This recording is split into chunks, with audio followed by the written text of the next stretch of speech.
Assalamualaikum warahmatullahi wabarakatuh. Kami dari kelompok 3 akan mempresentasikan mengenai akhlak mulia manifestasi ihsan. Sebelumnya perkenalkan anggota kami. Saya Asisur Laskar Arum. Saya kamu siapa? Saya Saya Muhammad Muhammad Al-Fikri. Agus. Saya Koyum Fari Abdillah.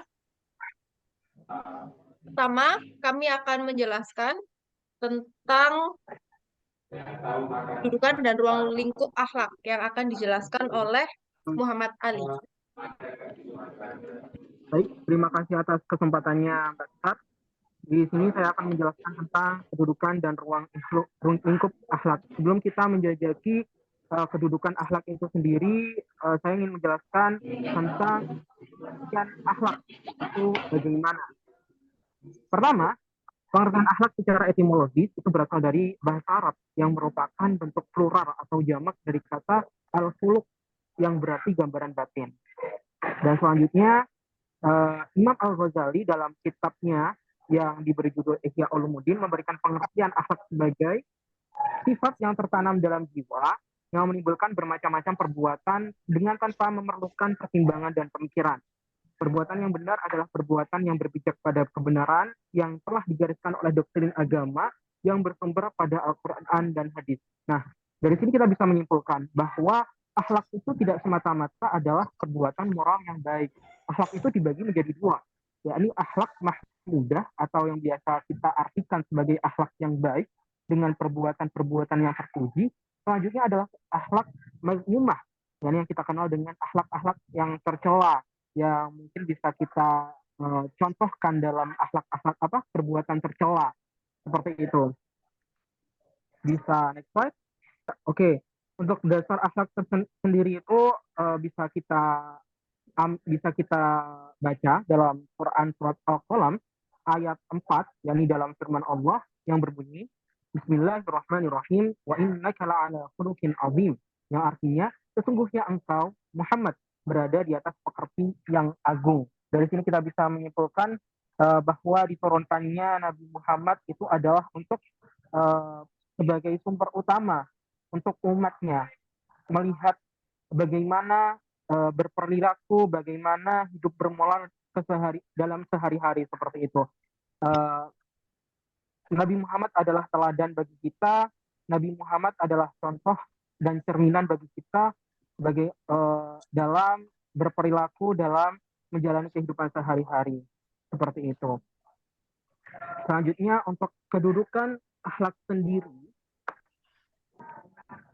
merupakan mustika kehidupan yang mengantarkan kesuksesan seorang muslim. Ini berpijak pada hadis Rasulullah yang diriwayatkan oleh Aisyah radhiyallahu anhu. Ketika ditanya mengenai akhlak, Rasulullah Shallallahu alaihi wasallam menjawab, akhlak Rasul itu adalah Al-Qur'an. Dari sini dapat kita simpulkan bahwa Al-Qur'an adalah yang merupakan sumber utama bagi umat Islam, bagi umat Nabi Muhammad Shallallahu alaihi wasallam. Itulah yang menjadi pedoman untuk kita dalam menjajaki kehidupan sehari-hari. Apa yang diperintahkan oleh Al-Quran itulah yang kita lakukan, dan apa yang dilarang oleh Al-Quran itulah yang kita jauhi. Intinya dalam hal ini kita mengenal istilah takwa, ya, apa namanya, melaksanakan apa yang diperintahkan oleh Allah dan menjauhi apa yang dilaksanakan oleh Allah, seperti itu kiranya. Selanjutnya bisa next slide.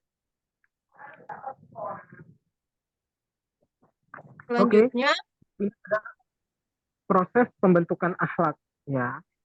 Dari sini kita bisa mengasumsikan bahwa akhlak itu perlu dibentuk, tidak bisa, tidak apa ya, tidak muncul itu ketika seseorang lahir seperti itu, tidak muncul sendirinya. Maka ini adalah satu karakter yang perlu dibentuk, bisa dari lingkungannya, bisa dari bagaimana orang tuanya atau guru-gurunya mendidik seperti itu.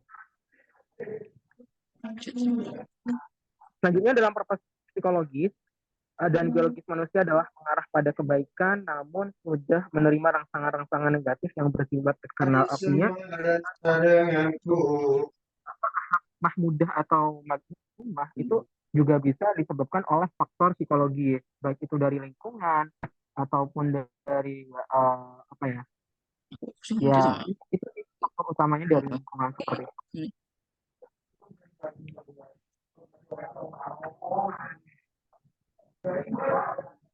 Selanjutnya, untuk proses pembentukan akhlak yang lebih mendalam akan dijelaskan oleh Zaka Musyafah. Oke, saya lanjutkan dari Mas Fikri. Proses pembentukan akhlak ya. Pertama itu adalah pembiasaan. Manusia memiliki fungsi untuk dididik, yaitu melalui penglihatan, pendengaran, dan hati. Dan hati sanubari. Dari Al-Ghazali dalam Nata 2002 menegaskan bahwa kepribadian manusia pada dasarnya dapat menerima segalanya. Pembentukan melalui pembiasaan. Pembiasaan untuk membentuk akhlak yang baik dapat dilakukan dengan cara melatih jiwa pada tingkah laku yang baik dan mengendalikan jiwa untuk menghindari tingkah laku yang tidak baik. Kedua, keteladanan. Prinsip keteladanan efektif dilakukan karena fitrah manusia adalah lebih kuat dipengaruhi dari melihat contoh di sekitarnya. Safri 2012. Demikian pula ditegaskan Muhaimin dalam tahun 1993 bahwa setiap individu mempunyai kecenderungan untuk belajar melalui peniruan akhlak yang kebiasaan dan tingkah laku orang-orang di sekitarnya. Akhlak yang baik tidak dapat dibentuk hanya melalui instruksi serta baik dan nyata dari diri dan lingkungan sekitar. Oke, yang ketiga itu adalah refleksi diri ya. Strategi refleksi diri dapat dilakukan dengan cara senantiasa melakukan perenungan atas segala pembuatan baik ataupun buruk yang telah diperbuat dalam setiap tentang waktu tertentu, baik menit, jam ataupun selama kehidupan ini. Ini dalam hubungan dengan Allah dan sesama. Renungan ini hendaknya ditindaklanjuti dengan kesadaran dan tekad untuk memperbaiki diri karena tanpa kesadaran dan tekad akan sulit terbentuk akhlak baik yang bersifat konstan dan tekad akan sulit. Ini kan. Oke, lanjut.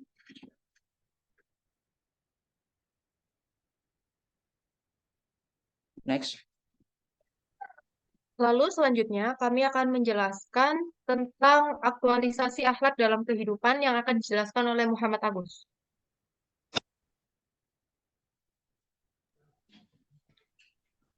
Baik, selanjutnya ada aktualisasi akhlak dalam kehidupan. Pertama, akhlak dalam menggunakan sosial media.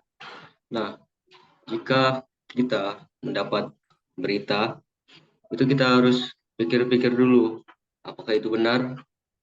Jika berita itu tidak benar atau belum pasti benar atau kita tidak mengetahui cerita tersebut. Jadi, pertama kita jangan sebarkan dulu. Nah, ketika berita itu sudah benar, maka selanjutnya kita akan pikir lagi, apakah berita itu bermanfaat. Jika tidak bermanfaat, ya jangan disebarkan.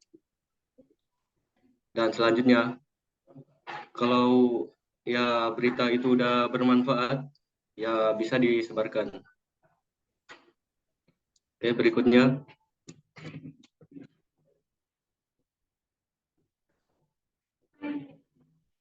Yang kedua ada akhlak dalam berpakaian. Yang pertama ada menutup aurat.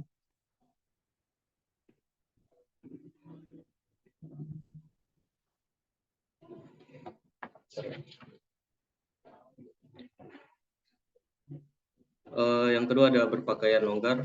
Dan yang ketiga ada berbahan tebal atau tidak transparan. Yang keempat, tidak menggunakan pakaian sensasional. Dan yang kelima, tidak menyerupai pakaian lawan jenis.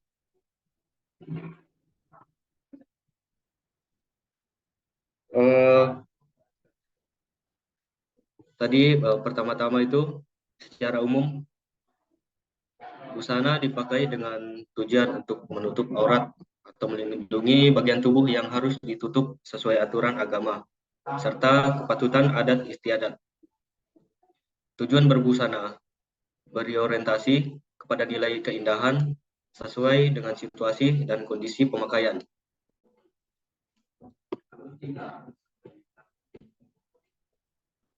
Baik, selanjutnya.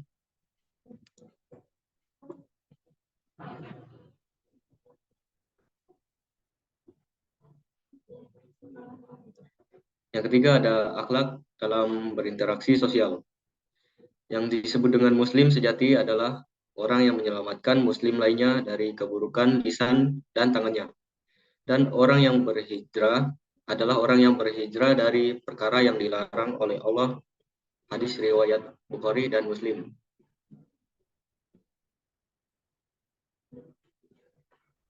Nah, menurut hadis ini, dalam berinteraksi sosial dengan sesamanya, Muslim yang baik itu tidak menyakiti orang lain, baik melalui lisan anggota tubuhnya. Tentu akan lebih baik jika seorang Muslim di samping tidak menyakiti orang lain, juga bermanfaat bagi orang lain. Aturan lain yang harus diperhatikan adalah menjauhi prasangka. Rasulullah Shallallahu Alaihi Wasallam dalam hadis yang diriwayatkan Abu Hurairah, beliau bersabda, jauhilah persangkaan karena sesungguhnya persangkaan itu berita yang paling dusta. Dan janganlah kamu melakukan tahassus, tajassus, saling hasad, saling membelakangi, dan saling membenci. Jadilah kalian bersaudara, wahai para hamba Allah. Hadis riwayat Bukhari. Yang Selanjutnya, akhlak dalam dunia akademik akan dijelaskan oleh Koyum Fari Abdillah.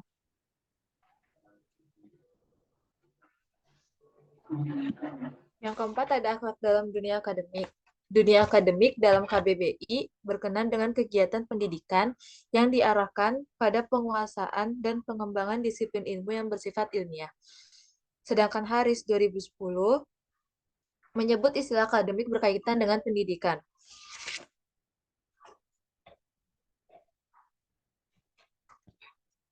Akhlak dalam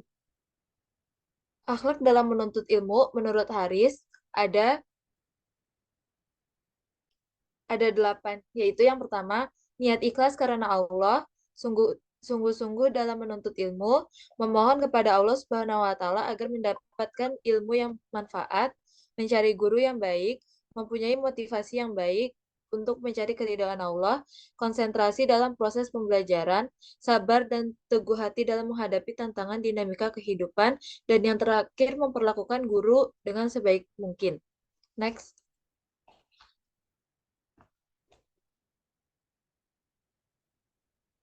Yang kelima, ada akhlak dalam bekerja. Istilah bekerja merupakan aktivitas yang dilakukan individu dalam waktu tertentu. Dalam Islam bukanlah semata-mata merujuk kepada aktivitas mencari rezeki dengan menghabiskan waktu pagi, siang, dan malam. Namun kerja mencakup segala bentuk amalan dan pekerjaan yang mendatangkan keberkahan baik bagi diri sendiri, keluarga, dan juga masyarakat. Dalam Al-Quran surat Al-An'am ayat 135, Allah Subhanahu wa taala berfirman, "Katakanlah hai kaumku, berbuatlah sepenuh kemampuanmu, sesungguhnya aku pun berbuat. Kelak kamu akan mengetahui siapakah yang akan memperoleh hasil baik dari dunia ini. Sesungguhnya orang yang zalim itu tidak akan mendapat keberuntungan." Di dalam bekerja ada 4 akhlak menurut Santoso. Yang pertama yaitu ada niat ikhlas karena Allah. Yang kedua ada bekerja dengan tekun dan sungguh-sungguh. Yang ketiga ada mengutamakan kejujuran dan amanah dalam bekerja. Yang keempat ada profesionalitas dalam melakukan aktivitas.